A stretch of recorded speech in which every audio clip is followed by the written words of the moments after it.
Galit na naghamon ng away ang isang lalaki sa isang security guard madaling araw noong linggo. Pinababa umano ng kinikilalang si Badtey ang security guard na si Valentin Cardenas mula sa sinasakyan nitong taxi para hamunin ng away. Sabi niya, kayo ang sino ba kayo? Makita niyo ang kasigahan niyo rito sa bangko. So ibig sabihin, meron na silang grudge doon pala sa bangko. Nauyang nasabing banggaan ng dalawa sa sakitan na nagdulot ng slight physical injuries kay Cardenas.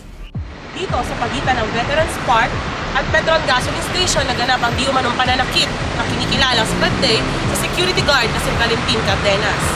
Ayon sa medico legal ay hindi naman ganoon kalala ang mga sugat at pasa na natamo ng biktima, kaya't ibinilang lamang ito sa slight physical injuries.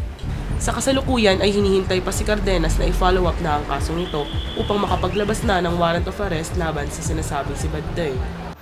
Para sa updates ng balitang ito, tumutok lamang. Narito si Danny Sanidad, nag-uulat para sa Bantay Sarado.